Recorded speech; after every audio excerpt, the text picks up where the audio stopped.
जी अस्सलाम वालेकुम dear students, कैसे हैं आप। मैं उम्मीद करता हूं कि आप सब ठीक होंगे। आज की वीडियो में बात करेंगे हम आपसे चैप्टर नंबर 4 सेल साइकिल। इसकी एक्सरसाइज में मौजूद सारे एमसीक्यूज़ को हल करेंगे और नोट्स के लिए जो है आप रब्ता कर सकते हैं हमारे नंबर पर, ये जो आपको स्क्रीन पे दिया जा रहा है, ताकि आपको इस चैप्टर के प्रॉपर नोट्स मिल जाएं और आप उनकी तैयारी कर लें। ठीक है जी। तो बच्चों,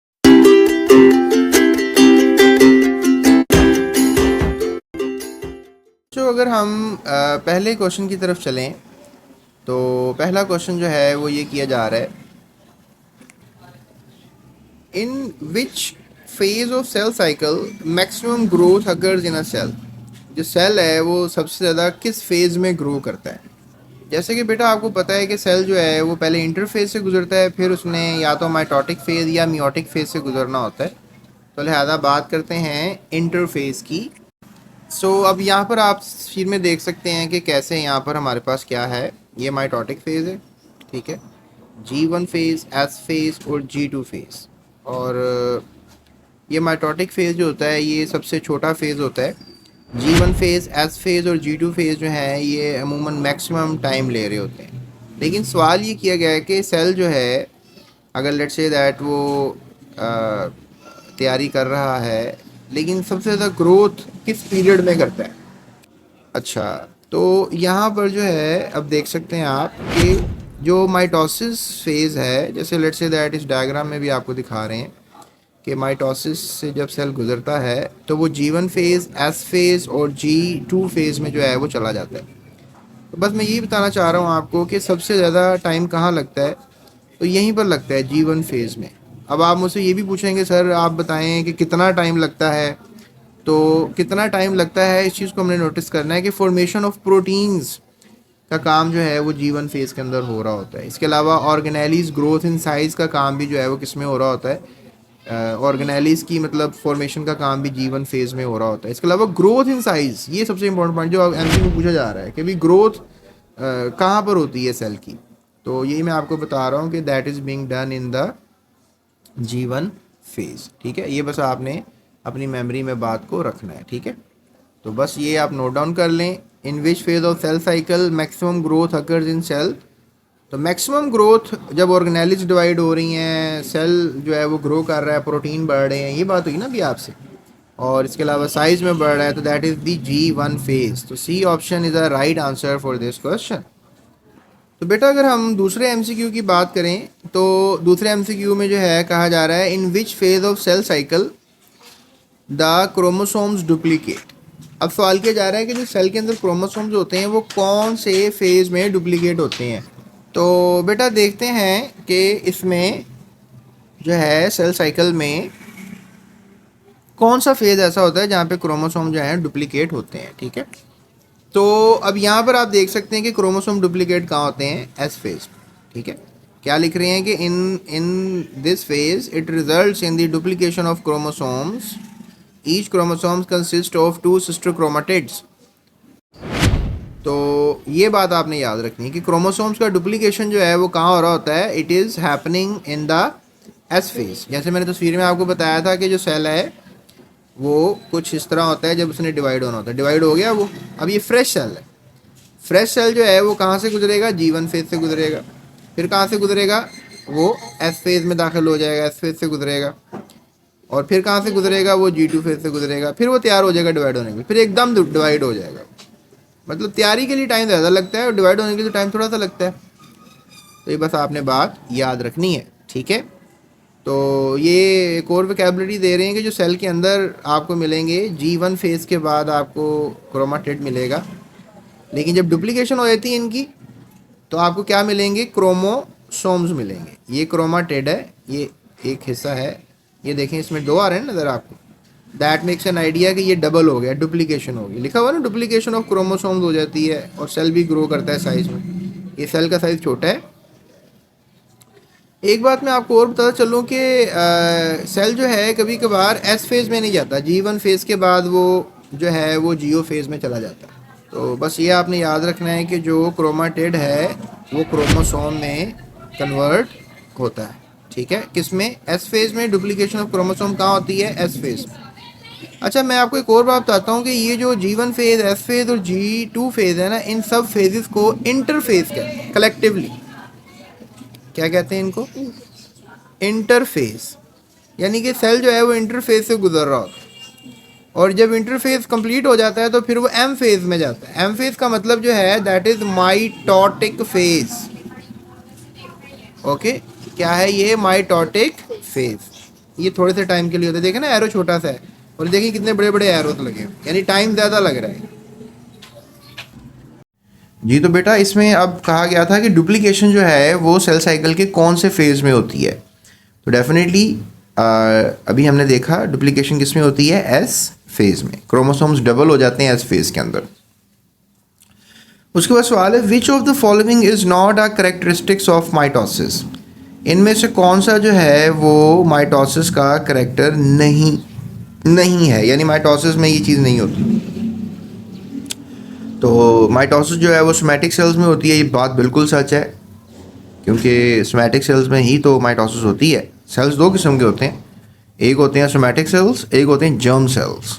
ठीक है, तो जो सोमैटिक सेल्स होते हैं वो बॉडी के तमाम सेल्स होते हैं, और जो जर्म सेल्स होते हैं वो बॉडी के सेक्स सेल्स होते हैं। जैसे फीमेल्स में अल्लाह ने ओवरीज बनाई हैं और मेल्स में टेस्टिस बनाए हैं, कोई भी जानदार हो, तो उनमें जो सेल्स हैं वो कौन से हैं? जर्म सेल्स हैं। ठीक है, और जो बाकी बॉडी के सेल्स हैं उनमें क्या हैं? Somatic cells. उसके बाद it results in genetically identical daughter cells. तो ये जेनेटिकली आइडेंटिकल सेल्स बनाता है, मतलब अगर ये सेल है तो अगर इसने दो सेल प्रोड्यूस किए हैं तो माइटोसिस के नतीजे में ये वाले दोनों सेल जो हैं वो सेम टू सेम जो हैं वो इस सेल की तरह होंगे। That is called genetically identical. तो ये बात भी सच है कि माइटोसिस में हमेशा ऐसे होता है, जेनेटिकली आइडेंटिकल सेल्स बनते हैं। The chromosomes number is halved in daughter cells. तो जो क्रोमोसोम नंबर है वो हाफ हो जाता है डॉटर सेल्स में, यानी जितने लेट्स से इसमें जो हैं वो क्रोमोसोम्स 46 क्रोमोसोम्स हैं, तो इसमें भी 46 होंगे और इसमें भी 46 होंगे। लेकिन वो यहाँ बात कर रहे हैं कि क्रोमोसोम्स हाफ हो जाते हैं। हाफ का मतलब आधे हो जाते हैं, यानी यहाँ 46 हैं, यहाँ कितने हो जाएंगे? 23 हो जाएंगे, और यहाँ 23 हो जाएंगे। लेकिन ऐसा मियोसिस में होता है कि लेट्स से इसमें 46 क्रोमोसोम्स हैं और आगे जाके हाफ हो जाएंगे। ये कहाँ होता है? मियोसिस में। लेकिन माइटोसिस में क्या होता है कि जो 46 क्रोमोसोम्स हैं अगले सेल्स में भी 46 ही रहेंगे। तो ये बात गलत लिखी हुई है, तो ये करेक्टर नहीं है किसका? माइटोसिस का। तो हमने आइडेंटिफाई कर लिया जवाब को। It results in the formation of 2 daughter cells, और ये एक सेल जो है वो 2 डॉटर सेल्स बनाता है। तो ये बात बिल्कुल सही है, लेकिन याद रखो मियोसिस के अंदर जो है वो एक सेल जो है वो 4 सेल्स बना देता है। मियोसिस 1 करके ये मियोसिस 1 हुई है और ये मियोसिस 2 हुई है। ठीक है, तो ये आपको पता होना चाहिए। तो लिहाजा ये बात भी, फॉर्मेशन ऑफ 2 डॉटर सेल्स बनते हैं, बात सही है। तो लिहाजा यहाँ पर आंसर क्या लेंगे हम? यहाँ पर आंसर लेंगे क्रोमोसोम नंबर इज हाफ्ड, यानी C option is the right answer for this question. तो काफ़ी ज़बरदस्त थ्योरी थी जो मैंने आपको इस सवाल में बताई। तो आज के बाद आप एमसीक्यूज़ को देखने का परसेप्शन चेंज कर लेंगे। पहले आप देखते होंगे ABC आंसर है, लेकिन आप देखते हैं कि नहीं, एमसीक्यूज़ तो हल करने के लिए थोड़ा दिमाग लड़ाना पड़ता है, थोड़ा सोचना पड़ता है, फिर जाके हमें जवाब पता लगता है। ओके, चलें एक और चीज़ सोचते हैं। अब देखो ना, अगर आपने पीछे डाटा अच्छा पढ़ा हुआ है, चैप्टर अच्छा पढ़ा हुआ है, तो फिर आपको ये भी जवाब जो है वो क्या लग रहे होंगे? बड़े आसान लग रहे होंगे। लेकिन अब देखो ना, आपने डाटा नहीं पढ़ा हुआ, तो फिर आपको क्या लग रहा है? बड़ा मुश्किल लग रहा है, यार मैं कैसे करूँगा, ये तो हो नहीं रहा। एट विच स्टेज ऑफ, अगला सवाल, eight which stage of mitosis chromosomes line up in the centre. यानी कि माइटोसिस की किस स्टेज में जो क्रोमोसोम्स हैं वो लाइन अप करते हैं, यानी फौजियों की तरह सीधे आके खड़े हो जाते हैं। ठीक है, तो बेटा आप ये देख सकते हैं यहाँ पे कि ये है मेटाफेज, इसमें क्रोमोसोम्स लाइन अप हुए हैं। तो क्रोमोसोम्स अगर लाइन अप हुए हैं तो इट्स मीन दैट कि ये हमारे पास इसका जवाब है मेटाफेज। उसमें सवाल किया था कि जो इंटरफेज होता है, एम्प्रोफेज होता है, फिर then we have anaphase, then we have telophase, cytokinesis हो रही होती है। तो इनमें से जो क्रोमोसोम्स हैं लाइनअप कहाँ होते हैं? तो आपको साफ नज़र आ रहा है यहाँ सारी स्टेजेस में से सिर्फ यही स्टेज ऐसी जिसमें क्रोमोसोम फौजियों की तरह लाइनअप हुए हैं। ठीक है, we call these red and blue bodies as chromosomes. ये हर सेल के अंदर होते हैं, न्यूक्लियस के अंदर होते हैं। पहले ये अपनी शेप में नहीं होते, लेकिन फिर ये आफ्टर सम टाइम ये शेप में आ जाते हैं। इसे हम क्रोमाटिन कहेंगे। ठीक है, we use to call it as chromatin. लेकिन जब ये शेप में आ जाएंगे then we use to say it chromosome, और इसमें क्रोमोसोम में 2 क्रोमाटिड्स होते हैं. So that is the basic learning skills जो मैं आपको बता रहा हूँ. ठीक है. सो मेटाफेज याद रखिएगा, इसमें क्रोमोसोम्स सारे क्या होते हैं, फौजियों की तरह. ये जो धागे इनको खींच रहे हैं इनको स्पिंडल फाइबर्स कहते हैं. क्या कहते हैं इनको? Spindle fibres. तो बच्चों यहाँ पे हमारे पास which stage of mitosis chromosomes line up in a centre, तो क्या जवाब होगा इसका? मेटाफेज.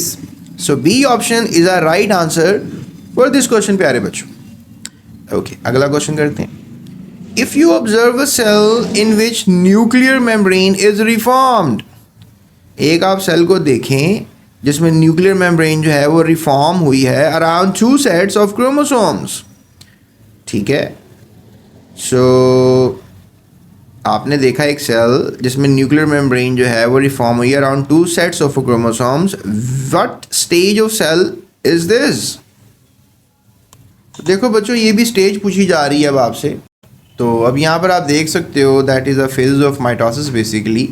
अब इसमें आपको जो 2 सेट्स ऑफ क्रोमोसोम्स की मेम्ब्रेन बनती हुई नज़र आ रही है. ठीक है. ये एक सेट है क्रोमोसोम्स का, ये एक सेट है क्रोमोसोम्स का. अब ये भी देखें ना, ये तो अभी 2 सेट्स बने ही नहीं ना, अभी तो जुड़े हुए हैं, क्रोमाटिड्स आपस में जुड़े हुए हैं. यहाँ पे 2 सेट्स एनाफेज आ गया, खींचे के चले गए, क्रोमोसोम्स फिर टूट गए. लुक एट दिस, यहाँ पे नया मेम्ब्रेन बन रहा है, अंदर न्यूक्लियोलस बन रहा है. चेक करें, ये जो न्यूक्लियोलस होता है ना, काला सा डॉट है, इसको हम न्यूक्लियोलस कहते हैं. Nucleolus. Look at this, new membrane is reformed, दोबारा बन रही है. That is in telophase, right. तो इसका जवाब क्या लेंगे? टीलोफेज.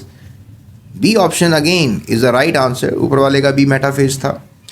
ओके, अगला सवाल है जी, how does centrosome contribute to mitosis? Centrosome जो है वो क्या हेल्प करते हैं? फर्स्ट ऑफ ऑल देखते हैं सेंट्रोसोम्स होते क्या हैं.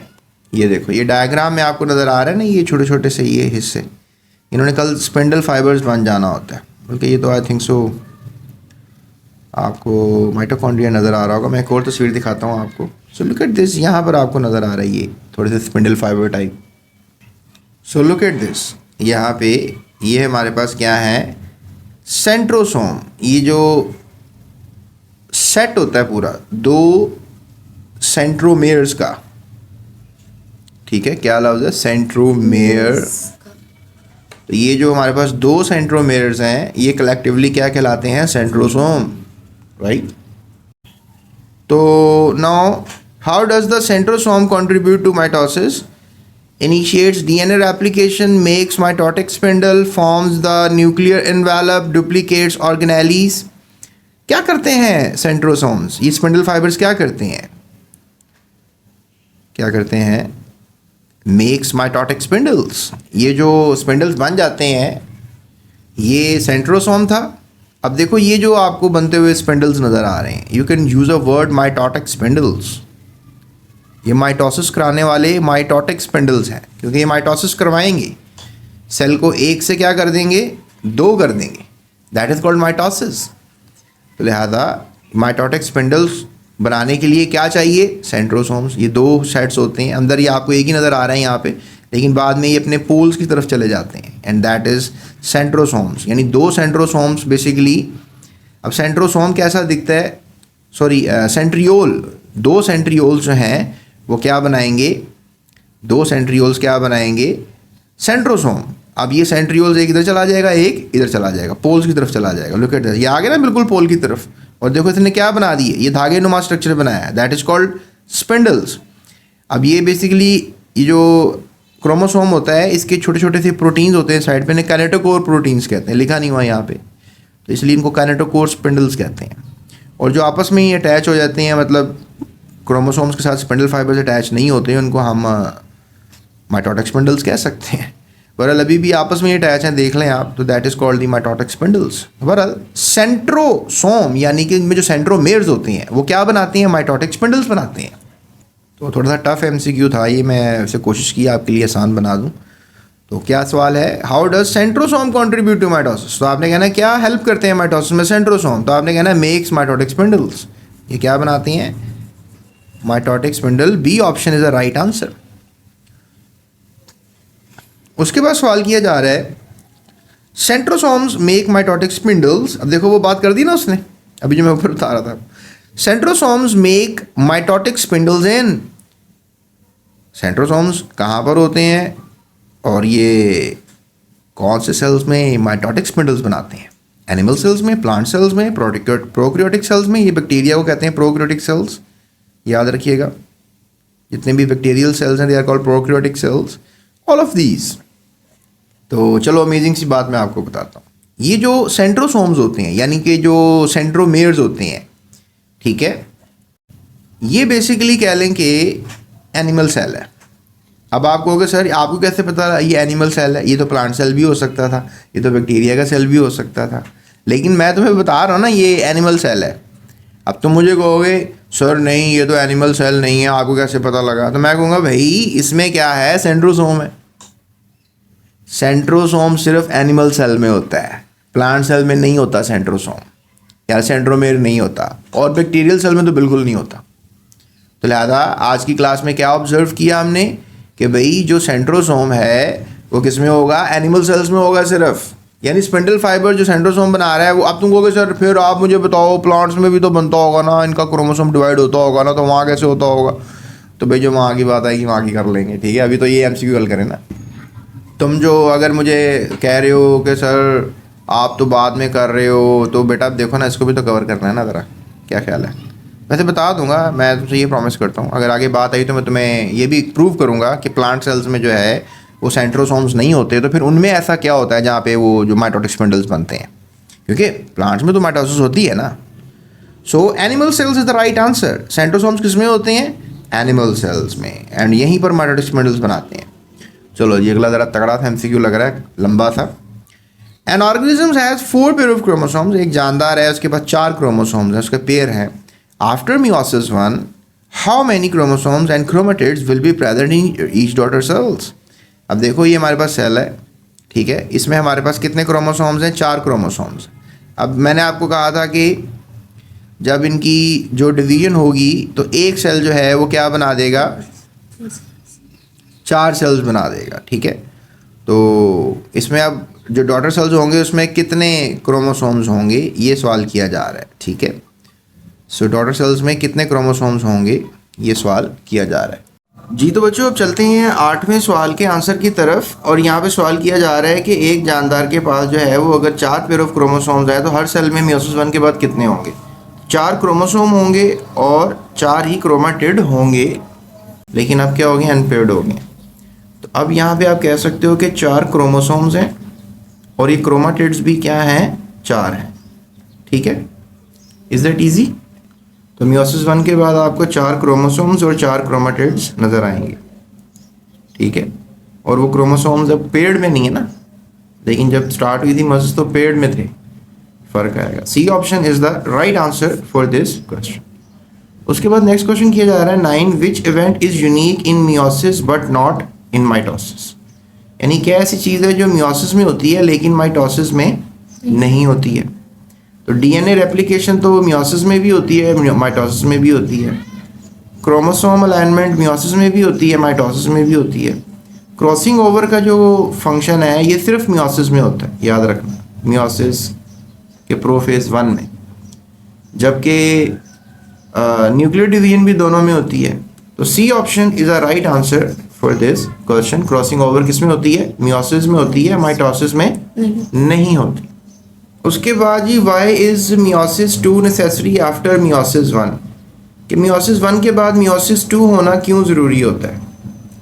क्योंकि क्रोमोसोम्स हाफ हो चुके होते हैं, उन हाफ को मेंटेन करने के लिए फिर रेप्लिकेशन ज़रूरी होती है। तो लिहाजा जेनेटिक रिकॉम्बिनेशन भी meiosis 1 में हो चुका होता है, सेपरेशन भी हो चुकी होती है सिस्टर क्रोमाटिड्स की, टू रिड्यूस क्रोमोसोम्स नंबर, ठीक है।